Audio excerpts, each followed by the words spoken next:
अस्सलाम वालेकुम जी स्टूडेंट्स। अज असी जदीद शायरी का चौथा टॉपिक डॉक्टर फकीर मोहम्मद फकीर पढ़ांगे। डॉक्टर फकीर साहब की किताब मवाते तुहाडे सिलेबस च शामिल है। अच्छा जी, जदीद शायरी के असी पहले तीन टॉपिक जड़े पढ़े वो जदीद नज़म या फ्री वर्स जिन्हों असी कहने हैं यानी आज़ाद नज़म के टॉपिक सी। अहमद राही, बाकी सदीकी, मुनीर न्याजी तीनों ही जदीद नज़म के शायर सी।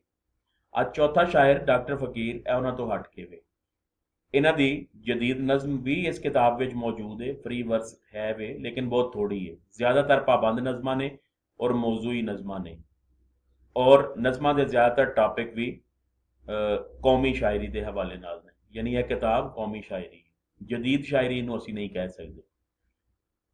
स्क्रीन तुहाडे सामने अगवाई किताब 208 नंबर सफ़ा मवाते। डॉक्टर फकीर साहब पंजाबी जबान के सच्चे सुच्चे सेवक यानी खिदमतगार सी। उन्हें 60 साल तक पंजाबी जबानो अदब की खिदमत की, यानी तकरीबन सारी जिंदगी वो पंजाबी जबान नाल वाबस्ता रहे। आप इको वेले मुहक्किक यानी उन्होंने शख्सियत दी मुख्तलिफ जहतां ने, वो सेम टाइम मुहक्किक भी सी, रिसर्चर नूं कहंदे ने, मुदव्वन तदवीनकार नूं कहंदे ने, एडिट करन वाले नूं कहंदे ने। इन्हां सूफिया कराम दा कलाम एडिट करके शाया करवाया। एडिटर ने रिसाला कटते रहे, शायर ने, सहाफ़ी ने, नक्काद यानी क्रिटिक ने, मुअर्रिख ने और अदीब ने जम्मण तो लैके मरण तक सारी जिंदगी पंजाबी जबानो अदब नाल वाबस्ता रहे। इन्हां दी जिहड़ी खास गल, खुद तो लिखते रहे ने लेकिन नाल मुआसरीन जिहड़े अपने हम असर लोग सी, जिहड़े नामवर अदीब सी, जिहड़े उर्दू विच लिख रहे सी, उन्हां नूं भी पंजाबी वल मोड़िया।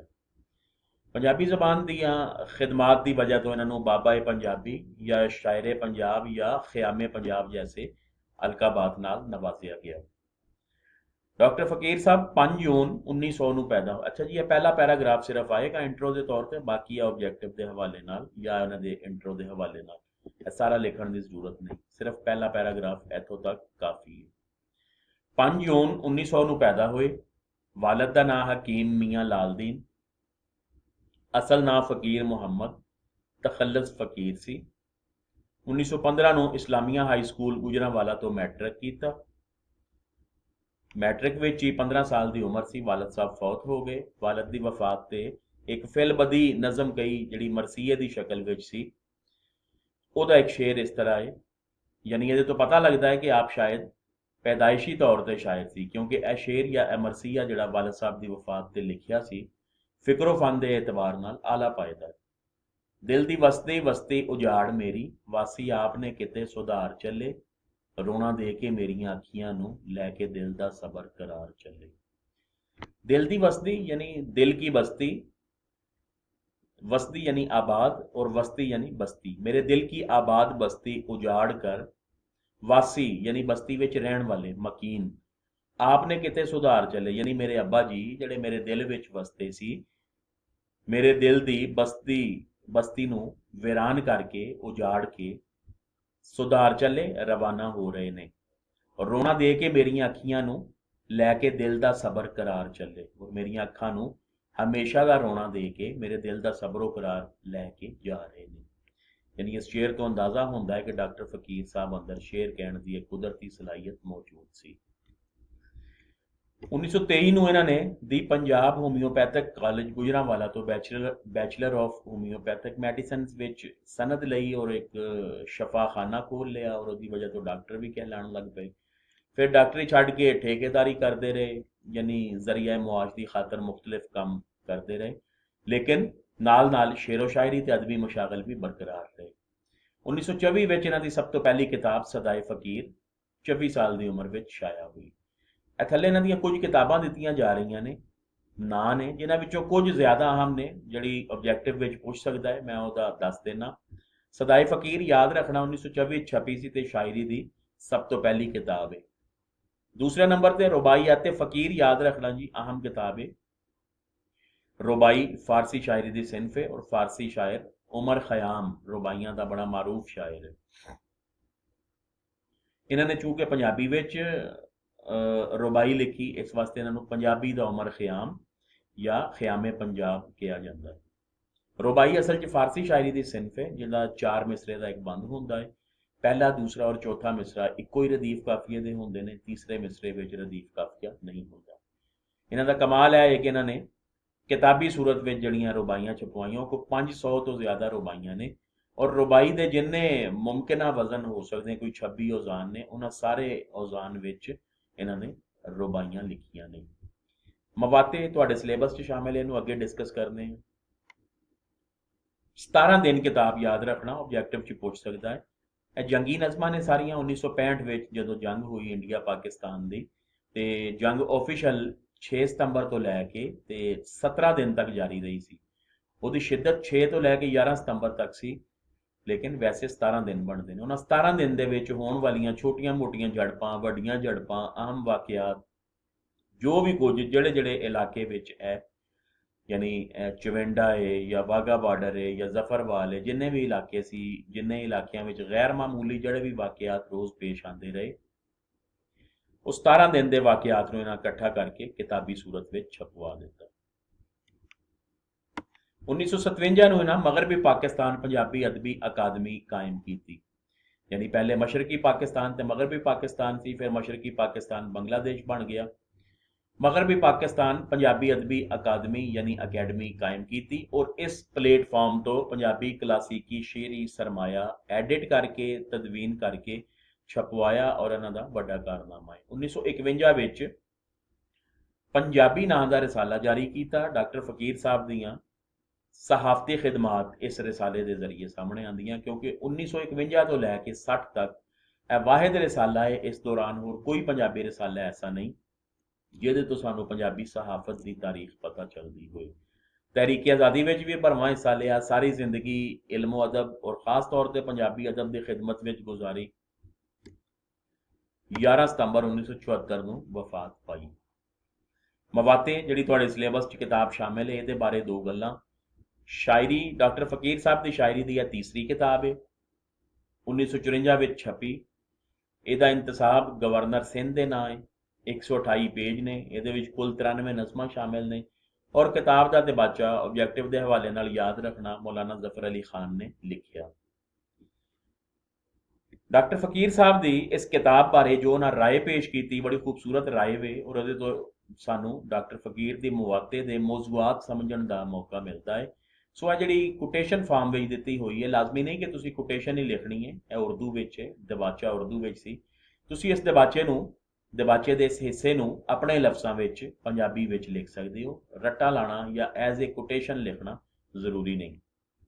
डॉक्टर फकीर मोहम्मद फकीर साहिब ने पंजाबी ज़बान में अपने ख्यालात स्पुर्दे कलम करके अहले नज़र के लिए तफरीह का सामान एक नए अंदाज से पेश किया है। यानी वो जिहड़ा दौर सी, उस वेले लोग ज़्यादातर पाबंद शायरी लिख रहे सी, या फिर रवायती शायरी लिख रहे सी, जिहड़ी साडियां दास्तानां ने, जिस तरह दास्तानी अदब, हीर रांझा, सस्सी पुन्नू, सोहनी महीवाल वगैरह, या फिर तसव्वुफ लिखिया जा रहा सी। इन्हां पहली बारी कौमी मसाइल नूं, या इंज कह लवो कि हालात हाजरा के मसाइल नूं, जिहड़े पाकिस्तान नूं उस वेले चैलेंजेस दरपेश सी, वो एक नवे अंदाज विच लोकां सामने पेश कीता। ते दिबाचा निगार जिहड़ा हुंदा है आम तौर ते किताब दी क्वालिटीज़ पढ़न वाले नूं दसदा है। ते इत्थे भी मौलाना जफर अली खान साहब ने भी इस किताब दीयां तारीफां ही कीतियां ने। इस किताब का कंपैरिजन मौलाना हाली दी मद्दो जज़र नाल करते हुए कहते ने, मौलाना हाली मरहूम ने जो काम अपनी शोहराए आफाक तसनीफ मुसद्दस मद्दो जज़र इस्लाम से लिया है, मुसद्दस मद्दो जज़र इस्लाम, मुसद्दस हाली एदा मारूफ ना है, वही काम डॉक्टर फकीर ने अपनी किताब मवाते से लिया है। आखिर में मैं तमाम पंजाब वासियों को मशवरा देता हूँ कि वो हुस्नो इश्क के किस्से कहानियों की बजाय, जो दसिया है ना कि उस वेले हीर रांझा, सोहनी महीवाल, सस्सी पुन्नू, इस तरह के किस्सियां का दौर सी, ते ओ जफर अली खान साहब कह रहे हैं कि इन्हां दी बजाय डॉक्टर फकीर साहब की किताब मवाते को पूरे शौक और तवज्जो से मुतालिया करें। इस तरह जहां आपकी अदबी मशागल बरकरार रहेंगे, वहां कौम के लिए तामीरी काम का सिलसिला भी जारी रहेगा। अच्छा जी, वो पहले दो पॉइंट, एक पेज तो ज्यादा ना हो, ਇਹਦੇ ਚ ਐਕਸਪੈਕਟਡ ਕੁਐਸਚਨ ਐਗਜ਼ਾਮੀਨਰ ਕੀ ਪੁੱਛ ਸਕਦਾ ਹੈ, ਉਹ ਹੈ ਤੁਹਾਡੇ ਸਾਹਮਣੇ। ਮਵਾਤੇ ਕੌਮੀ ਪੰਜਾਬੀ ਸ਼ਾਇਰੀ ਹੈ, ਤੁਹਾਡਾ ਇਸ ਬਾਰੇ ਕੀ ਖਿਆਲ ਹੈ, ਜਾਂ ਮਵਾਤੇ ਹਰਕਤੋ ਅਮਲ ਦੀ ਸ਼ਾਇਰੀ ਹੈ, ਸਾਬਿਤ ਕਰੋ। किताब बारे दो चार गल्लां। मुहम्मद जुनेद अकरम साहब डॉक्टर फकीर मुहम्मद फकीर ਦੇ ਨਵਾਸੇ ਨੇ। ਇਹਨਾਂ ਨੇ ਡਾਕਟਰ ਸਾਹਿਬ ਦੀ ਸ਼ਾਇਰੀ ਨੂੰ ਚਾਰ ਅਦਵਾਰ ਵਿੱਚ ਤਕਸੀਮ ਕੀਤਾ ਹੈ। ਪਹਿਲਾ ਦੌਰ ਆਗਾਜ਼ ਤੋਂ ਯਾਨੀ 1915 ਵਿੱਚ ਜਦੋਂ ਉਹਨਾਂ ਪਹਿਲਾ ਸ਼ੇਰ ਕਿਹਾ ਉਦੋਂ ਤੋਂ ਲੈ ਕੇ 1930 ਤੱਕ ਜਦੋਂ ਤਹਿਰੀਕੇ ਆਜ਼ਾਦੀ ਹਿੰਦ ਆਪਣੇ ਅਰੂਜ ਤੇ ਸੀ। ਦੂਸਰਾ ਦੌਰ 1930 ਤੋਂ ਲੈ ਕੇ 1947 ਤੱਕ ਦਾ 17 ਸਾਲ ਉੱਤੇ ਮੁਹੀਤ ਹੈ ਤੇ ਇਸ ਦੌਰ ਨੂੰ ਉਹਨਾਂ ਨੇ ਤਹਿਰੀਕੀ ਸ਼ਾਇਰੀ ਕਿਹਾ ਹੈ। ਤੀਸਰਾ ਦੌਰ ਜਦੋਂ ਪਾਕਿਸਤਾਨ ਬਣ ਗਿਆ 1947 ਤੋਂ ਲੈ ਕੇ 71 ਤੱਕ ਜਦੋਂ ਪਾਕਿਸਤਾਨ ਟੁੱਟ ਗਿਆ। 71 ਤੱਕ ਇਹਨੂੰ ਮੁਤਹਿਦਾ ਪਾਕਿਸਤਾਨ ਦਾ ਨਾਂ ਦਿੱਤਾ ਹੈ, ਜਦਕਿ ਆਖਰੀ ਦੌਰ 1971 ਤੋਂ ਲੈ ਕੇ 74 ਤੱਕ ਯਾਨੀ ਜਿਸ ਲਈ 71 ਚ ਬੰਗਲਾਦੇਸ਼ ਅਲੱਗ ਹੋ ਗਿਆ, 74 ਚ ਡਾਕਟਰ ਸਾਹਿਬ ਦੀ ਵਫਾਤ ਹੋ ਗਈ। ਅਸਲ 'ਚ ਇਹ 4 ਸਾਲਾ ਦੌਰ ਅਲੱਗ ਕਰਨ ਦਾ ਮਕਸਦ ਕੀ ਹੈ? ਇਹਦਾ ਮਕਸਦ ਇਹ ਵੇ ਕਿ 71 ਤੱਕ ਜਿਹੜੀ ਡਾਕਟਰ ਫਕੀਰ ਦੀ ਸ਼ਾਇਰੀ ਮਿਲਦੀ ਹੈ ਉਹਦੇ ਵਿੱਚ ਕਿਧਰੇ ਵੀ ਮਾਯੂਸੀ ਨਹੀਂ ਹੈ, ਉਹਦੇ 'ਚ ਕਿਧਰੇ ਵੀ ਕੋਈ ਐਸਾ ਮੌਜੂ ਨਹੀਂ ਹੈ ਜਿਹਦੇ ਵਿੱਚ ਮਾਯੂਸੀ ਜਾਂ ਨਾਉਮੀਦੀ ਨਜ਼ਰ ਆਉਂਦੀ ਹੋਏ। ਇਹ 3 ਸਾਲਾ ਜਾਂ 4 ਸਾਲਾ ਦੌਰ ਐਸਾ ਹੈ ਜਿਹਦੇ ਵਿੱਚ ਇੰਤਹਾਈ ਮਾਯੂਸੀ ਨਜ਼ਰ ਆਉਂਦੀ ਹੈ, ਇਸ ਵਾਸਤੇ ਇਹ 4 ਸਾਲਾ ਦੌਰ ਅਲੱਗ ਕੀਤਾ ਹੈ। ਉਹਦੀ ਵਜ੍ਹਾ ਵੀ ਇਹੋ ਹੀ ਸੀ, ਕਿਹਾ ਜਾਂਦਾ ਹੈ ਕਿ ਡਾਕਟਰ ਫਕੀਰ ਸਾਹਿਬ ਇਸ ਦੁੱਖ ਨੂੰ ਬਰਦਾਸ਼ਤ ਹੀ ਨਹੀਂ ਕਰ ਸਕੇ। ਔਰ ਹਕੀਕਤ ਹੈ ਕਿ ਜਿਨ੍ਹਾਂ ਲੋਕਾਂ ਨੇ ਪਾਕਿਸਤਾਨ ਬਣਾਉਣ ਵਾਸਤੇ ਜਾਨਾਂ ਕੁਰਬਾਨ ਕੀਤੀਆਂ, ਜਿਨ੍ਹਾਂ ਕਲਮੀ ਅਮਲੀ ਮਾਲੀ ਜਾਨੀ ਜਹਾਦ ਕੀਤਾ, ਉਹ ਅਫੋਰਡ ਹੀ ਨਹੀਂ ਕਰ ਸਕੇ ਕਿ ਪਾਕਿਸਤਾਨ ਜਿਹੜਾ ਹੱਥੀਂ ਲਿਆ ਜਿਹਦੇ ਵਾਸਤੇ ਲੱਖਾਂ ਜਾਨਾਂ ਦੀ ਕੁਰਬਾਨੀ ਦਿੱਤੀ ਗਈ ਉਹ ਦੋ ਟੋਟੇ ਹੋ ਗਿਆ।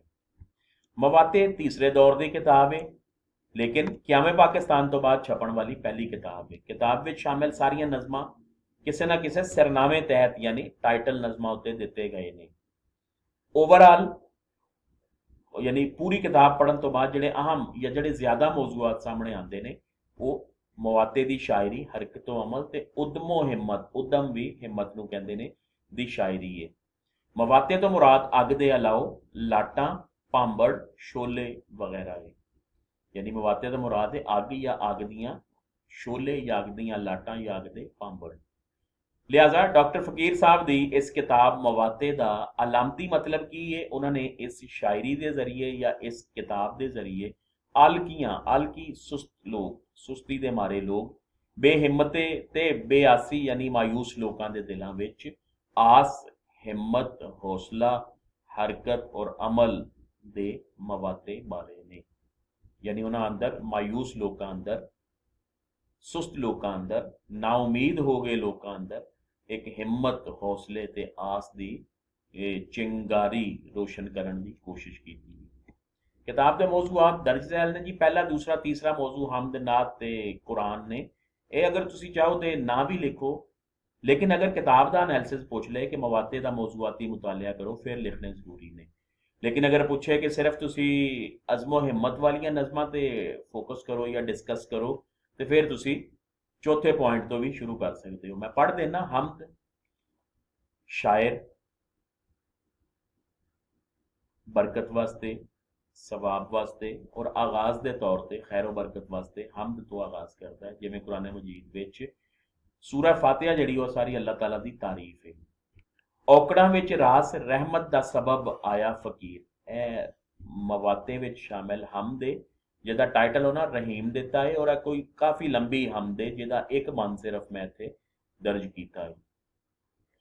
ਔਕੜਾਂ ਵਿੱਚ ਰਾਸ ਰਹਿਮਤ ਦਾ ਸਬਬ ਆਇਆ ਫਕੀਰ, ਯਾਨੀ ਮੈਂ ਜਿਸਲੇ ਵੀ ਔਕੜ ਵਿੱਚ ਮੁਸ਼ਕਲ ਵਿੱਚ ਆਇਆ ਵਾਂ ਮੈਨੂੰ ਅੱਲਾਹ ਤਾਲਾ ਦੀ ਰਹਿਮਤ ਮੇਰੇ ਉੱਤੇ ਨਾਜ਼ਲ ਹੋ ਗਈ।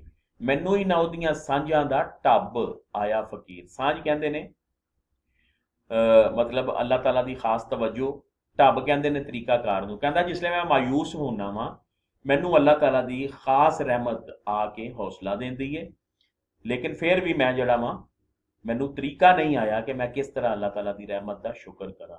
ਸੁੱਖ ਵਿੱਚ ਅੰਗ ਸਾਕ ਮਹਿਰਮ ਯਾਰ ਯਾਦ ਆਏ ਬੜੇ। ਕਹਿੰਦਾ ਸੁੱਖ ਵਿੱਚ ਜਦੋਂ ਮੈਂ ਸੁਖੀ ਸੀ ਮੈਨੂੰ ਆਪਣੇ ਸਾਕ ਯਾਨੀ ਰਿਸ਼ਤੇਦਾਰ, ਮਹਿਰਮ ਯਾਨੀ ਵਾਕਫਕਾਰ, ਰਾਜ਼ਦਾਰ ਔਰ ਯਾਰ ਦੋਸਤ ਸਾਰੇ ਯਾਦ ਆਏ। ਦੁੱਖ ਵਿੱਚ ਪਰ ਕੋਈ ਯਾਦ ਆਇਆ ਤੇ ਰੱਬ ਆਇਆ ਫਕੀਰ। ਯਾਨੀ ਰਿਐਲਿਟੀ ਕੀ ਹੈ ਕਿ ਅਸੀਂ ਸੁੱਖ ਵਿੱਚ ਨਾ ਤੇ ਰੱਬ ਨੂੰ ਯਾਦ ਕਰਨੇ ਆ ਔਰ ਦੁੱਖ ਵਿੱਚ ਜਿਹੜੇ ਸੁੱਖ ਦੇ ਜ਼ਮਾਨੇ ਦੇ ਯਾਰ ਦੋਸਤ ਰਿਸ਼ਤੇਦਾਰ ਹੁੰਦੇ ਨੇ ਉਹ ਕੋਈ ਯਾਦ ਨਹੀਂ ਆਉਂਦਾ। वो कोई मदद वास्ते नहीं पहुंचता। उस वेले अगर कोई याद आंदा तो सिर्फ और अल्लाह ताला की जात होंगी। एक होर हमद एक बांदे जी आसान लगे दिया लिख लेना कौन। हमद का टाइटल है कौन, यह भी लंबी हमद है जिहदे चो एक बंद कौन फकीर बहार हसाए। ए फकीर बहार कौन लैके आंदा है। जंगल पर्बत कौन वसाए, जंगल ते पहाड़ कौन आबाद करता है। वगदे सोते कौन सुकाए, सोते चश्मे बहते हुए चश्मे पानी कौन जारी करता है। खुले सुक्के नाके कौन, सॉरी बहता हुआ पानी कौन खुश्क करता है। खोले सुक्के नाके कौन और खुश्क चटियल मैदाना विच पानी कौन जारी करता है। सुक्के नाके तो मतलब यानी खुश्क चटियल मैदान विच नक्का खोल देना यानी पानी जारी कर देना। मिसाल आबे जमजम, जिस तरह तुहानू पता है हजरत इस्माइल अलैहिस्सलाम ने पैर रगड़े तो उथों चश्मा जारी हो गया। अखां विचों झाके कौन, बाहरों वेंदियां ठाके कौन। कहंदा कौन है जिहड़ा मुसलसल सानू वेख रहा है और कौन है जिहड़ा सानू मुसलसल ठाकना हुंदा है, मतलब रोकना, ख्याल रखना, ख्याल करना वगैरह। कुरान दा हक। कुरान मजीद मुसलमानों की मुकद्दस किताब कुरान दे इंसान उत्ते तीन हक ने। पहला हक पढ़ना, दूसरा हक समझना, तीसरा हक अमल करना। अफसोस की गल है कि असी सिर्फ पहला हक किसी हद तक यानी पढ़ लैने लेकिन ना कदी समझिया और ना कदी इहदे ते अमल किया। बल्कि असी की कीता, असी कुरान मजीद नूं ताकां दी जीनत बना दिता, यानी खूबसूरत कवर विच लपेट के घर की सब तो उच्ची अलमारी विच रख दिता जिथे हथ भी ना पहुंचे। बड़ी खूबसूरत मिसाल देंदे हुए कहंदे ने नाफे नूं विच हिरना देआं नाफां दे ना रखो। नाफां, नाफ हिरन, डियर, कस्तूरी। एक कस्तूरी है जी इंतहाई खुशबूदार, इंतहाई कीमती, इंतहाई नायाब चीज़ हिरन के नाफ विचों निकलती है। खुदा की कुदरत वेखो। कहता है नाफा कस्तूरी अगर हिरन की नाफ विच ही रहेगी तो किसी इस्तेमाल की नहीं।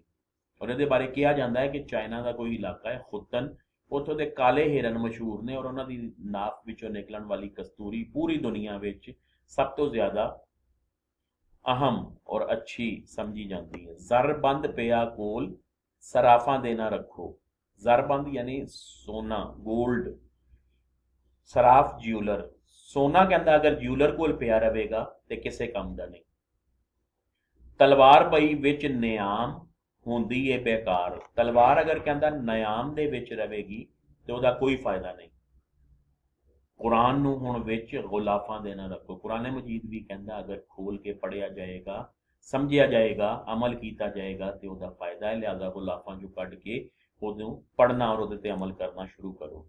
जिवें कुरान मजीद का दसिया उंज ही थले हाफिज़े कुरान नाल शिकवा करते हुए कह रहे ने, एक ही शेर की नज़म है जी, इसका टाइटल है हाफिज। दिल नूं सदा फकीर रही एहो सदर सिख। ए फकीर मेरे दिल नूं हमेशा एहो ही ख्वाहिश रही, सदर ख्वाहिश, सिख चाहत नूं कहंदे ने, तड़प नूं कहंदे ने। पढ़िया कुल कुरान तू समझिया लफज ना एक।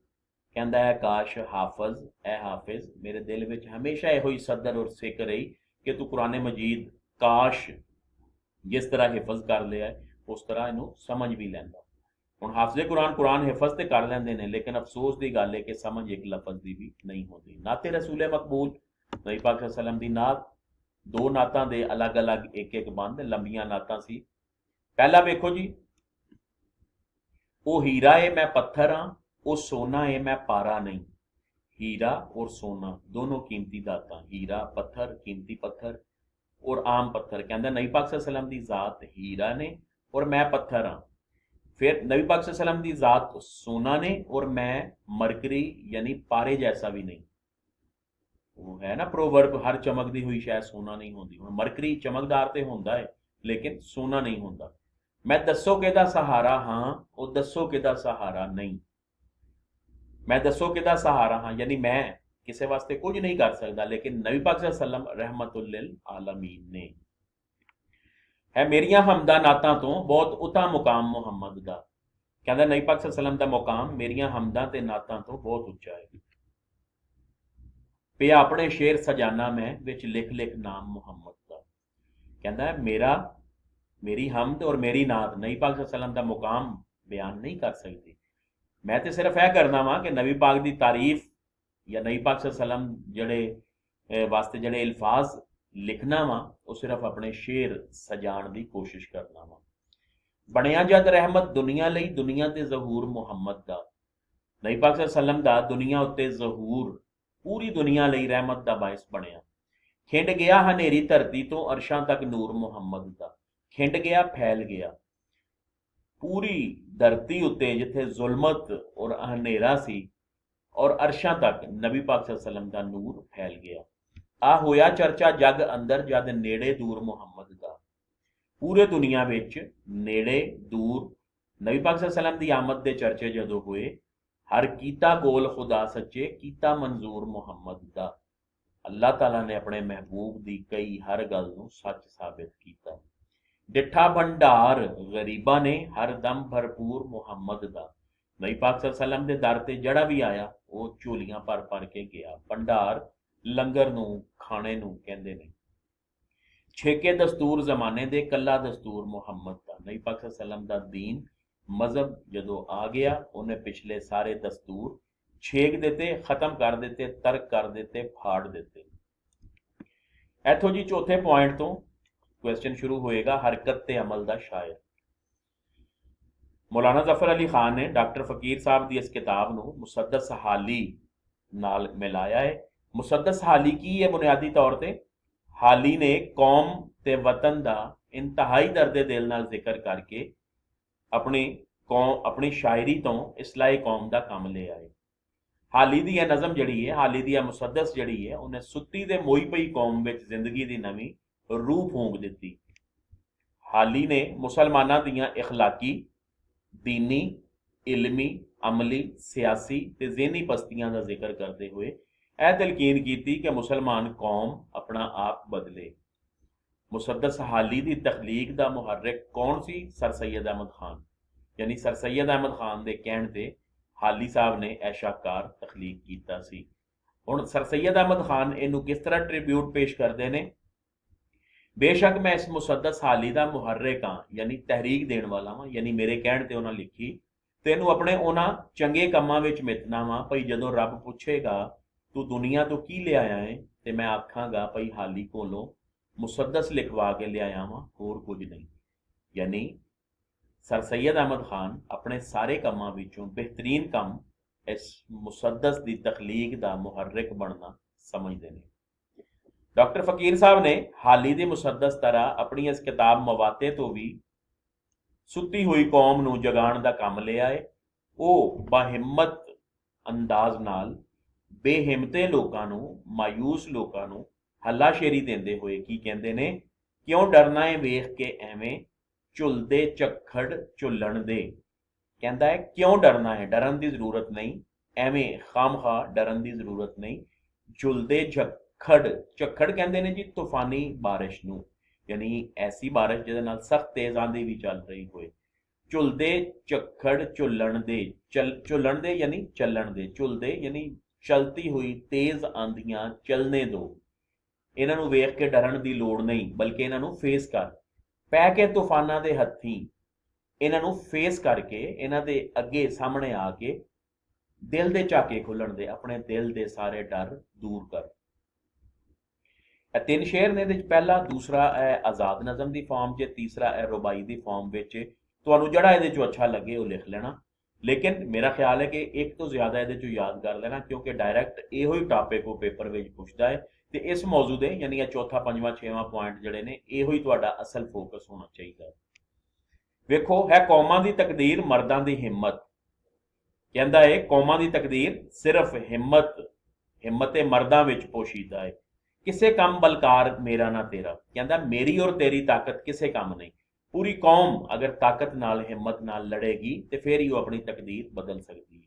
यह जंगल है परबत ने शेरां दे डेरे, खुतन चीन तातार मेरा ना तेरा। खुतन चीन तातार इलाके ने जी जड़े तातारी, तुहानूं पता है किस तरह के हमलावर सी, इन्हां ने फतह कीते सी। वो कहता है असल विच जिन्हां हिम्मत नाल, लगन नाल, साबित कदमी नाल कोशिश की, उन्हां जंगलों विच और परबतां विच भी शेरां नाल मुकाबले करके उत्थे अपने डेरे जमा लए। यूनीवर्सल ट्रुथ की है, यूनिवर्सल ला की है कुवत दे सिर ताज ते तख्त पैरी। यानी अगर तुसी हिम्मत करोगे, ताकत विखाओगे, तो फिर कुदरत का दस्तूर है कि तुसी ताज तुहाडे सिर ते सजेगा और तख्त तुहाडे पैरां थल्ले होवेगा। कोई राज दरबार मेरा ना तेरा। और अगर कोई बेहिम्मत बेआलक बंदा है, सुस्त मायूस बंदे ने, तो फिर वो कभी भी ना तख्त हासिल कर सकते हैं ना ताज हासिल कर सकते हैं।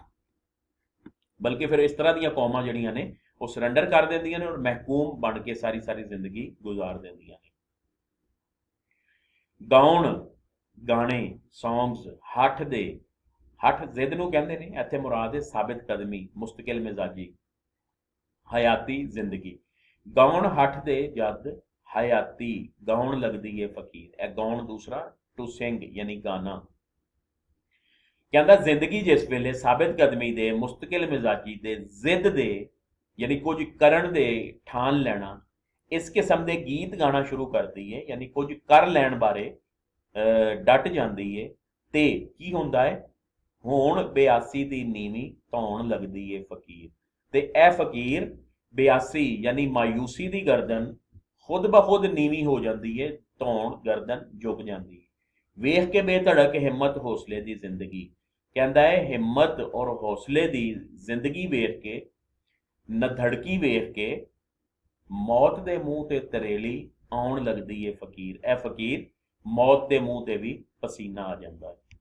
की मतलब है कि जिस वेले बंदा कुछ करन दी ठान लवे ते फिर मौत भी डरन लग पैंदी है। आलक ते आलकी दी निंदिया। आलक सुस्त बंदे नूं कहंदे ने और आलक सुस्ती नूं कहंदे ने और आलकी सुस्त बंदे नूं कहंदे ने और निंदिया मजम्मत नूं कहंदे ने। यानी डॉक्टर फकीर सुस्ती दी ते सुस्त बंदे दोनों की मजम्मत करते हुए फरमाते ने। जरा इस बंद विच रुबाई टाइप ही है, इहदे विच जरा उन्हां दा तुसी रुबाई तो नहीं, खैर जी दो शेर ने नज़म विचों, ये तुसी उन्हां दी टोन चैक करो, ये तुसी जरा लफ्ज़ां उत्ते गौर करो कि किस कदर वो ललकार के मुड़ वंगार अज जालिमां नूं, जुल्म नूं ललकार उठ। की है जी बेहिम्मते मायूस जिहड़े ढेरी ढा बैंदे ने उन्हां नूं हल्लाशेरी दे के उठाण दी कोशिश, वंगारना ते ललकारना, इहदा मतलब की हुंदा है अगले बंदे नूं मैदाने जंग विच चैलेंज देना, इनवाइट करना लड़न वास्ते। मुड़ वंगार अज जालमां नूं, जुल्म नूं ललकार उठ के ए बंदे जुल्म ते जालमां दे खिलाफ उठ, मैदान विच तलवार लैके निकल जा। खेड विच दुनिया दी फिर आई है तेरी वार उठ। दुनिया विच तैनूं अपनी खेल विखाण दा मौका मिल रहा है। बैट्समैन जिस वेले बल्ला लैके ग्राउंड विच उतरदा है ते उहदे उत्ते पूरी कौम दी नज़र हुंदी है। इत्थे डॉक्टर फकीर साहब इहो ही कह रहे हैं कि तू तलवार लैके मैदाने जंग च उतर गया है, हुण तू अपना गैर मामूली कारनामा विखा, पूरी कौम दी नज़र तेरे वल है। उद्दम दे तूफान विच आलक दी बेड़ी बोड़ के, उद्दम यानी हिम्मत के तूफान में आलक यानी सुस्ती दी कश्ती नूं डबो दे। मकसद की है कि अपनी सुस्ती खत्म कर दे। आ खलो दुनिया दे मोढे नाल मोढा जोड़ के, कहता है दुनिया दे मोढे नाल मोढा जोड़ के खलोएगा, स्टैंड करेगा तो फिर तू सर्वाइव कर सकेगा। नैक्सट जी, वो लड़न वास्ते, मुकाबले वास्ते दलेरी और बहादरी के नाल नाल जज्बा ईमानी नूं भी जरूरी समझते हैं। पक्का नहीं पैरां दा दलेर जेड़ा, करना उसने सीस निसार की है। दिल विच जिहदे ईमान फकीर नाही, उहदे हथ विच फड़ी तलवार की। पक्का नहीं पैरां दा दलेर जेड़ा, पक्का नहीं पैरां दा पक्का होना जी, साबित कदम होना। जिहड़ा बंदा साबित कदम नहीं, दलेर यानी बहादुर नहीं, वो हरगिज सीस निसार सिर कुर्बान नहीं कर सकता। दिल विच जिहदे ईमान फकीर नहीं है, फकीर जिहदे दिल विच ईमान की ताकत नहीं, वो जिन्नी मर्जी हाथ विच तलवार फड़ी रखे, वो कोई कारनामा अंजाम नहीं दे सकता। तुसीं वेख लवो इंडियन फौज ते पाकिस्तानी फौज विच लड़न का जो जज्बा है, वो सिर्फ ईमानी कुवत का फर्क है। तीसरा शेर, वो वैरी आप है आलक दा, वो खांदा है तेरा जल कोई। अल्लाह ताला नूं मुखातब करके कह रहे हैं कि अल्लाह ताला ते खुद आलक यानी सुस्ती का बहुत वड्डा वैरी है, दुश्मन है।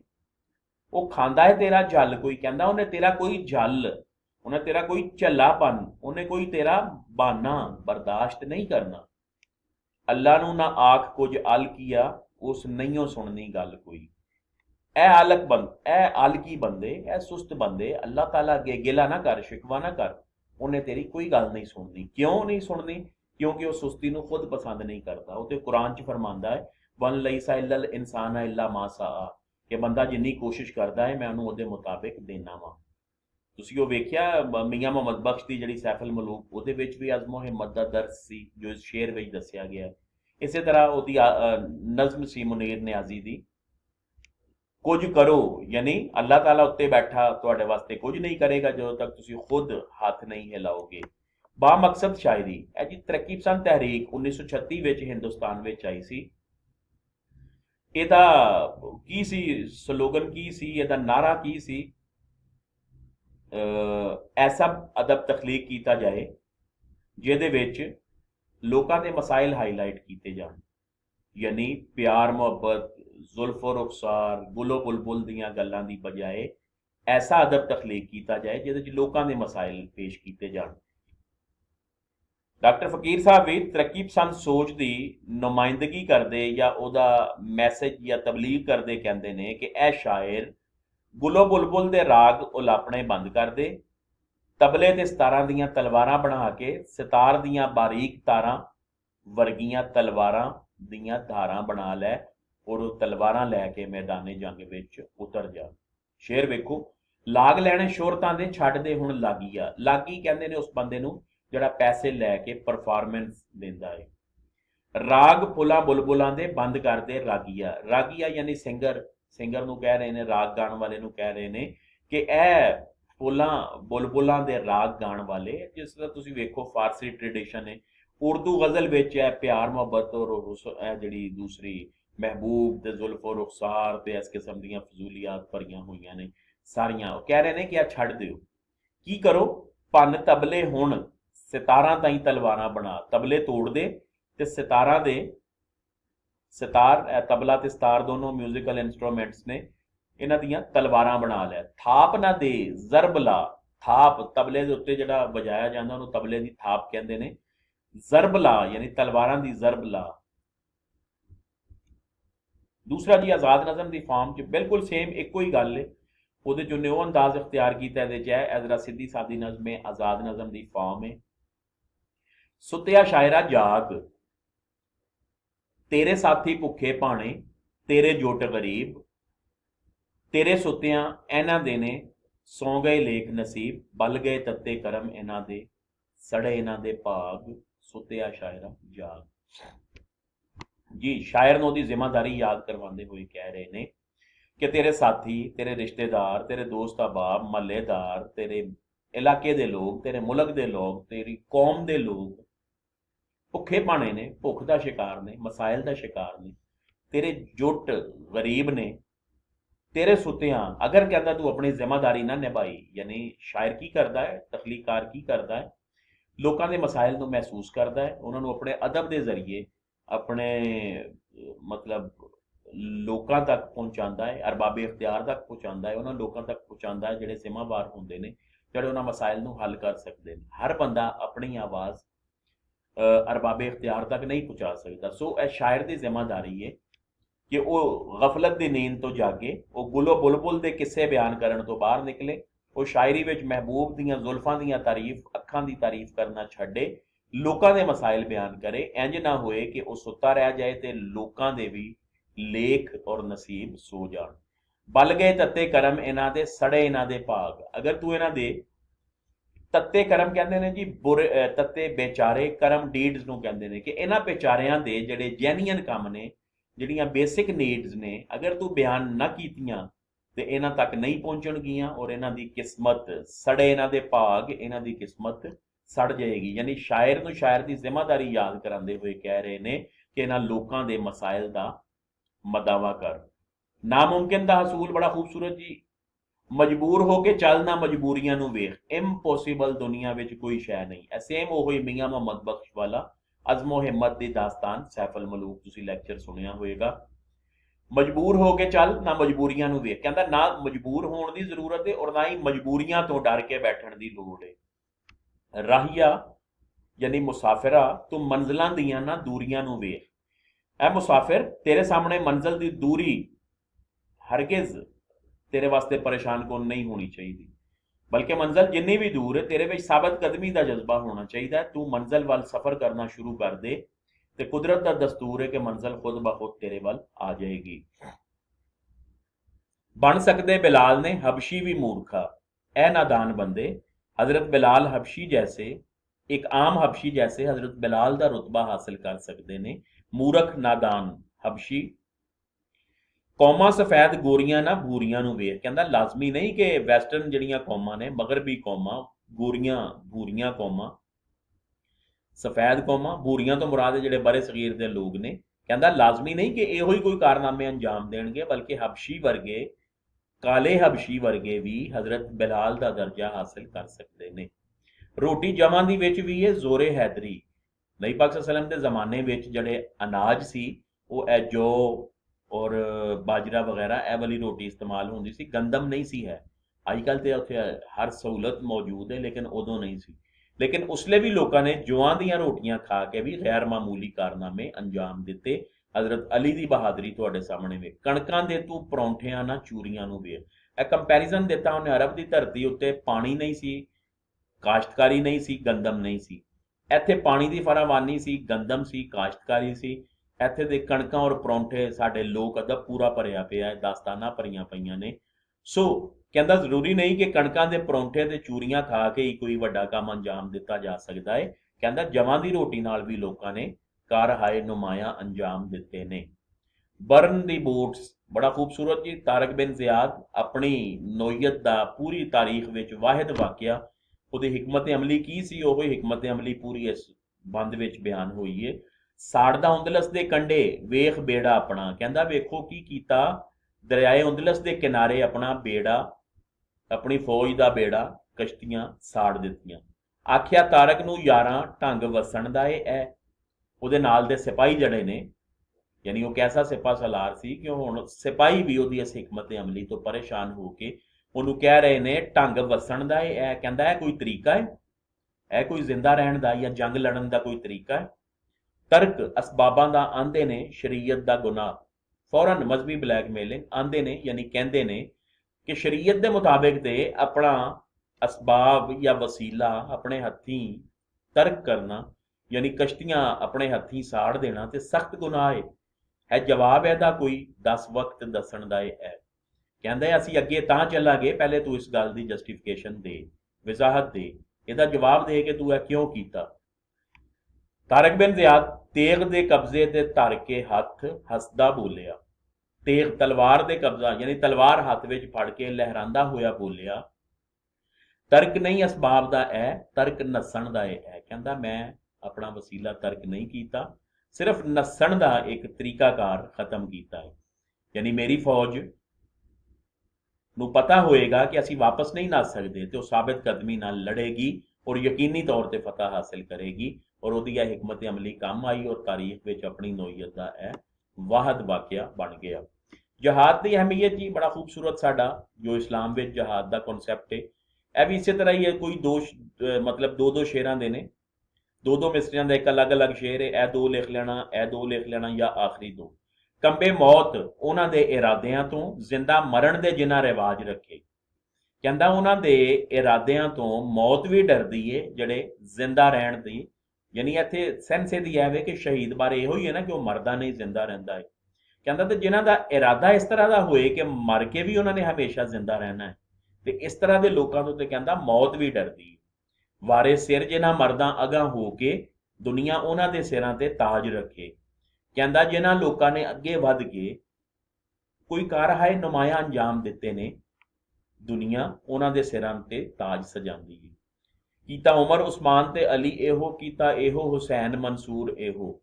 कहंदा हजरत उमर, उस्मान, अली, हुसैन, मंसूर, हुल्लाज सब ने एहो ही कुछ कीता कि दे के जान जहान विहाज लैने। विहाज कहते हैं टू अर्न, कमाना।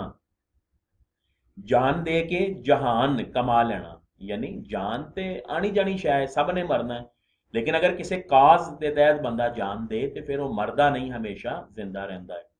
ਸਾਡੇ ਜੱਦ ਦਾ ਰਿਹਾ ਦਸਤੂਰ ਇਹਾ, ਕਹਿੰਦਾ ਸਾਡੇ ਜੱਦ ਦਾ, ਪੁਸ਼ਤ ਦਾ, ਨਸਲਾਂ ਦਾ ਇਹੋ ਹੀ ਦਸਤੂਰ ਔਰ ਤਰੀਕਾਕਾਰ ਰਿਹਾ ਹੈ। ਜ਼ਿੰਦਾ ਜਗਤੇ ਨੇ ਜਦ ਤੱਕ ਮਰਦ ਮੋਮਨ, ਰਹੇਗਾ ਵਿੱਚ ਜਹਾਨ ਜਹਾਦ ਜ਼ਿੰਦਾ। ਕਹਿੰਦਾ ਜਦੋਂ ਤੱਕ ਦੁਨੀਆ ਤੇ ਮਰਦੇ ਮੋਮਨ ਜ਼ਿੰਦਾ ਨੇ, ਜਹਾਦ ਵੀ ਜ਼ਿੰਦਾ ਰਹੇਗਾ। ਨਹੀਂ ਕੋਈ ਖੌਫ ਨਮਰੂਦ ਦੇ ਸਾਨੀਆਂ ਦਾ, ਹੈ ਖਲੀਲ ਦੀ ਅਜੇ ਔਲਾਦ ਜ਼ਿੰਦਾ। ਨਮਰੂਦ ਤੇ ਖਲੀਲ ਦੀ ਤਲਮੀ ਲੈ ਕੇ ਆਇਆ ਹੈ, ਜਿਸ ਤਰ੍ਹਾਂ ਹਜ਼ਰਤ ਇਬਰਾਹੀਮ ਖਲੀਲ ਨੇ ਨਮਰੂਦ ਨਾਲ ਮੁਕਾਬਲਾ ਕੀਤਾ। ਕਹਿੰਦਾ ਅਗਰ ਨਮਰੂਦ ਨੇ ਤੇ ਹਜ਼ਰਤ ਖਲੀਲ ਦੀ ਔਲਾਦ ਵੀ ਹਾਲੇ ਜ਼ਿੰਦਾ ਹੈ। ਹੋਣਾ ਕਦੀ ਫਕੀਰ ਨਾ ਗਾਜ਼ੀਆਂ ਤੋਂ, ਕੋਈ ਮੈਦਾਨ ਜਹਾਦ ਦਾ ਸਖਣਾ ਹੈ। ਸਖਣਾ ਖਾਲੀ, ਕਹਿੰਦਾ ਹੈ ਫਕੀਰ ਕਦੀ ਵੀ ਮੈਦਾਨੇ ਜਹਾਦ ਗਾਜ਼ੀਆਂ ਤੋਂ ਔਰ ਸ਼ਹੀਦਾਂ ਤੋਂ ਖਾਲੀ ਨਹੀਂ ਹੋ ਸਕਦਾ। ਝੰਡਾ ਖੁੱਲਾ ਇਸਲਾਮ ਦਾ ਰੱਖਿਆ ਹੈ, ਝੰਡਾ ਖਲਾ ਇਸਲਾਮ ਦਾ ਰੱਖਣਾ ਹੈ। ਖੁੱਲਾ ਯਾਨੀ ਲਹਿਰਾਣਾ ਤੇ ਖਲਾ ਯਾਨੀ ਸਰ ਬੁਲੰਦ। ਕਹਿੰਦਾ ਹੈ ਕਿ ਅਸੀਂ ਹਮੇਸ਼ਾ ਇਸਲਾਮ ਦਾ ਝੰਡਾ ਲਹਿਰਾਉਂਦੇ ਰਵਾਂਗੇ ਔਰ ਹਮੇਸ਼ਾ ਇਸਲਾਮ ਦਾ ਝੰਡਾ ਸਰ ਬੁਲੰਦ ਰੱਖਾਂਗੇ। ਪੰਜਾਬੀ ਜ਼ਬਾਨ ਨਾਲ ਪਿਆਰ ਜੀ ਬੜਾ ਖੂਬਸੂਰਤ ਹੈ, ਜ਼ਰੂਰ ਇਹਨੂੰ ਪੜ੍ਹ ਲੈਣਾ ਸਾਰੇ ਨੂੰ। 1947 ਵਿੱਚ ਜਿਸਲੇ ਪਾਕਿਸਤਾਨ ਬਣਿਆ ਹੈ ਤੇ ਇਸ ਤੋਂ ਪਹਿਲੇ ਓਰੀਐਂਟਲ ਕਾਲਜ ਪੰਜਾਬ ਯੂਨੀਵਰਸਿਟੀ ਵਿੱਚ ਸ਼ੋਭਾ ਸੰਸਕ੍ਰਿਤ, ਹਿੰਦੀ, ਬੰਗਾਲੀ, ਪੰਜਾਬੀ ਕਾਇਮ ਸੀ। ਚਲੋ ਡਿਵੀਜ਼ਨ ਤੋਂ ਬਾਅਦ ਸੰਸਕ੍ਰਿਤ ਹਿੰਦੀ ਬੰਦ ਕਰਨਾ ਤੇ ਸਮਝ ਆਉਂਦਾ ਹੈ, ਲੇਕਿਨ ਇਹ ਹਰਗਿਜ਼ ਸਮਝ ਨਹੀਂ ਆਉਂਦੀ ਕਿ ਪੰਜਾਬੀ ਕਿਉਂ ਬੰਦ ਕਰ ਦਿੱਤਾ ਗਿਆ। ਪੰਜਾਬੀ ਐਮਏ ਵੀ, ਪੰਜਾਬੀ ਡਿਪਾਰਟਮੈਂਟ ਵੀ ਬੰਦ ਕਰ ਦਿੱਤਾ ਗਿਆ, ਜਿਹੜਾ ਦੁਬਾਰਾ 1971 ਵਿੱਚ ਸ਼ੁਰੂ ਹੋਇਆ। ਔਰ ਇਹ ਇਕੱਲੇ ਡਾਕਟਰ ਫਕੀਰ ਸਾਹਿਬ ਦੀਆਂ ਕੋਸ਼ਿਸ਼ਾਂ ਸੀ, ਜਿਨ੍ਹਾਂ ਨੇ ਉਸ ਵੇਲੇ ਦੇ ਮੌਜੂਦਾ ਵਾਈਸ ਚਾਂਸਲਰ ਸਾਹਿਬ ਦੇ ਕੋਲ ਬਾਹਰਹਾ ਜਾ ਕੇ ਔਰ ਆਖਰ ਵਿੱਚ ਜਿਸਲੇ ਆਰਡਰਸ ਲਏ ਸੀ ਤੇ ਬਾਕਾਇਦਾ ਧਰਨਾ ਦੇ ਕੇ ਬਹਿ ਗਏ ਕਿ ਜਿਸ ਵੇਲੇ 1971 ਜਿਸ ਵੇਲੇ ਐਮਏ ਪੰਜਾਬੀ ਸ਼ੁਰੂ ਕਰਨ ਦੇ ਆਰਡਰ ਜਾਰੀ ਕੀਤੇ ਜਾਣਗੇ ਮੈਂ ਫਿਰ ਧਰਨਾ ਖਤਮ ਕਰਕੇ ਜਾਵਾਂਗਾ।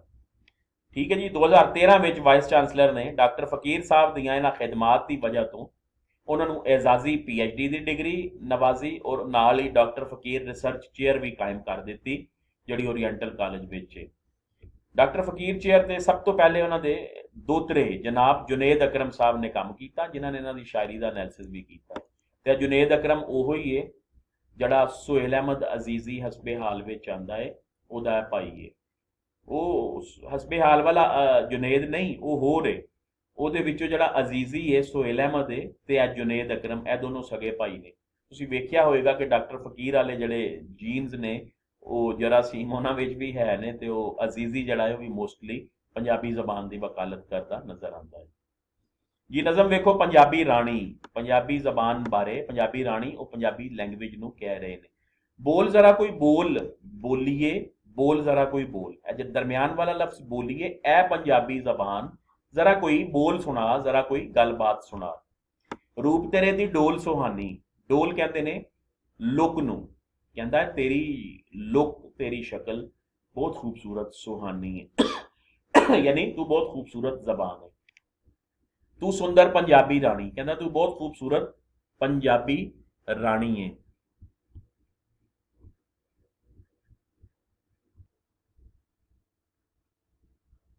ਜੀ, रूप तेरे दी डोल सुहानी यानी तू बहुत खूबसूरत है। तू सुंदर पंजाबी रानी, तू पंजाबी रानी खूबसूरत। देश पंजाब मेरे दी हानी, जिन्ना मेरा देश पंजाब पुराना है उन्नी तू पुरानी है। हानी एज फैलो। तू सम्मी है ढोल, सम्मी ते ढोल लोक गीत ने, लोक नाच ने। बोलिए बोल जरा कोई बोल। दूसरा बोल वेख लो, अगर आसान लगे तो कोई एक लिख लेना। तेरे बोल फरीद सुनाए, यानी बाबा फरीद ने तेनू जरिया इजहार बनाया। बाहू हैदर तू भरमाए, हजरत सुल्तान बाहू ते अली हैदर मुल्तानी नू तू लिखण वल माइल कीता। भरमाए यानी माइल कीता। बुल्ला हाशम तेरे जाए, बुल्ले शाह और हाशम शाह जैसा पोएट तेरा पैदा किया हुआ है। वारस तेरे कोल और वारस शाह जैसा अजीम शायर पंजाबी। बोलिए बोल जरा कोई बोल। ठीक है जी, है यानी पंजाबी जबान की शान उन्हें बयान की। अगे फिर देश पंजाब के लोगों का जिक्र करते हुए अजे बाकी ने पंजाबी, अजे पंजाब बाकी है। कहते हाले पंजाबी और पंजाब बाकी है। अजे बाकी ने तलवारां, इन्हां दी आप बाकी है। तलवारां बाकी ने और आप कहते ने तलवार की चमक नूं, तलवार की तार नूं। अजे जुल्मा इन्हां कोलों बिन आई मौत मरना है। कहता यानी पंजाब दे पंजाबी और देश पंजाब जिंदा है, हाले लोग इहदे तो डरदे रहणगे। अजे नाच इन्हां तलवारां दीयां धारां ते करना। ਤੁਸੀਂ ਵੇਖ ਲਓ ਕਿ ਪੰਜਾਬੀ ਕੌਮ ਪੰਜਾਬ ਵਿੱਚ ਕਿੰਨੇ ਇਨਵੇਡਰਸ ਹਮਲਾਵਰ ਆਏ, ਲੇਕਿਨ ਇਸ ਜ਼ੁਲਮ ਸਿਤਮ ਦੇ ਬਾਵਜੂਦ ਫਿਰ ਵੀ ਪੰਜਾਬ ਔਰ ਪੰਜਾਬੀ ਅੱਜ ਤੱਕ ਬਾਕੀ ਨੇ।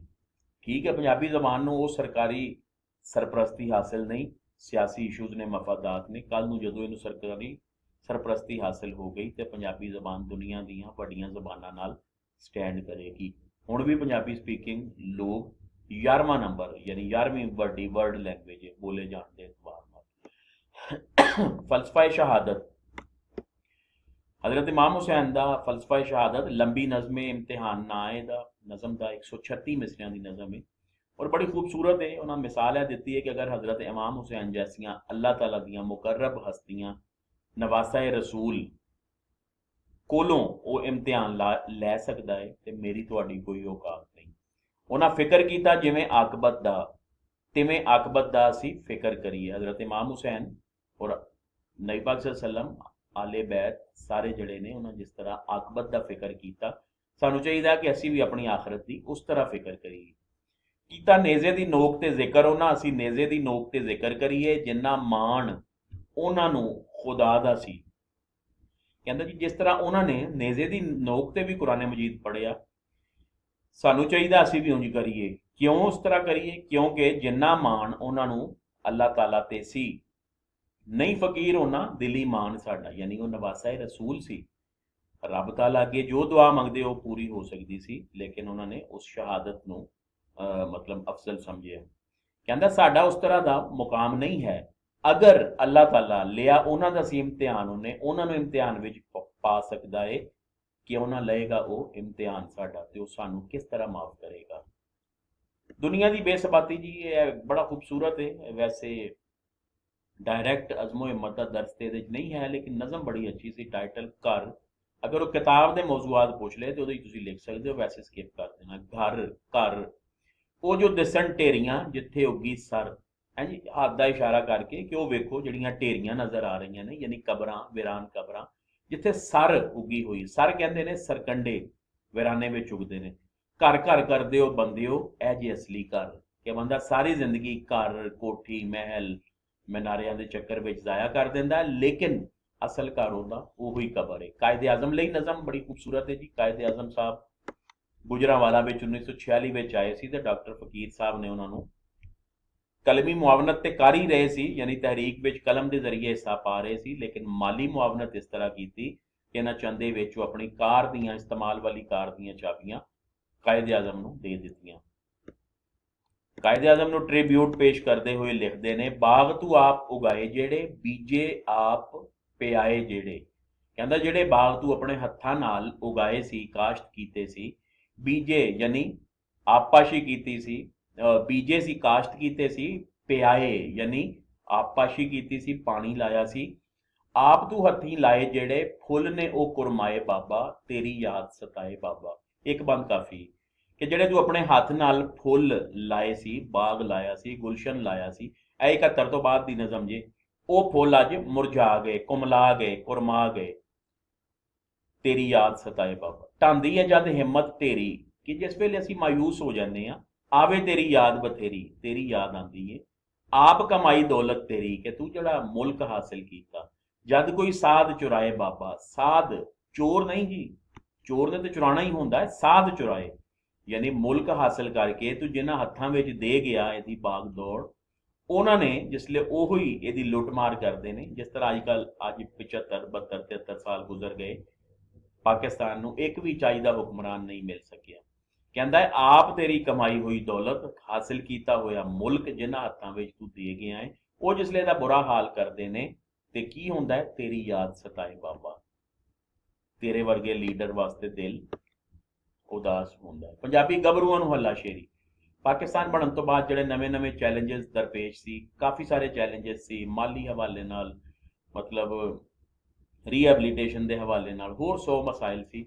वो सारियां दा अलामती तौर ते मुंडा यानी पंजाब दे मुंडे दे तौर ते वो एक सिंबोलिक दर्स दे रहे ने। अजे तेरे वल वेंदे ने पए जंगल परबत थल मुंडिया। ए मुंडे, ए नौजवान, ए पंजाबी नौजवान हाले तैनूं बहुत वड्डे वड्डे चैलेंजेस दरपेश ने, यानी थल सहरा पर्बत पहाड़ और जंगल तेरे वल वेख रहे ने, यानी ना तो मुराद की है, तेनू वड्डे वड्डे जिम्मेदारियां ने तेरे ते, वड्डे वड्डे चैलेंजेस तेनू दरपेश ने।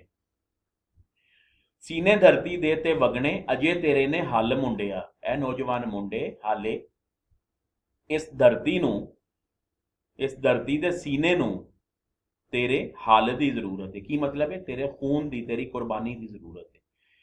अजे तू खोबे आज़ादी दे खुब्बा है गल गल मुंडिया, हाले तू आज़ादी दी दलदल विच गले तक धसिया होया है। यानी की मतलब है कि मुल्क ते मिल गया, आज़ादी ते मिल गई, लेकिन चैलेंजेस बहुत ज़्यादा ने। घड़ी उम्र दी टुरे त्रिखी बुरा गवाना पल मुंडिया, जिंदगी दी घड़ी वक्त बड़ा तेजी नाल त्रिख्या, तेजी नाल टुर रहा है, एक पल जाया करना भी बुरा है। देश तेरे दी लोड़ ना लगा, किस कम तेरा बल मुंडिया, बल जवानी ताकत हिम्मत, कहता अगर तेरी जवानी तेरी ताकत और हिम्मत तेरे देश के काम ना आई तो फिर कहता इसका कोई फायदा नहीं।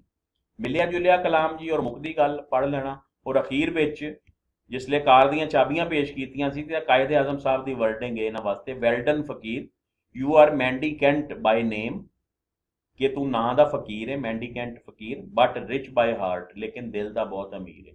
आई remember my swear grateful for this invaluable donation, मैं तेरी है चंदा डोनेशन हमेशा याद रखांगा। ठीक है जी स्टूडेंट्स, थैंक यू। नैक्सट असी गज़ल वाले टॉपिक 2 पढ़ांगे, पीर फजल गुजराती ते रऊफ शेख। अल्लाह हाफिज़।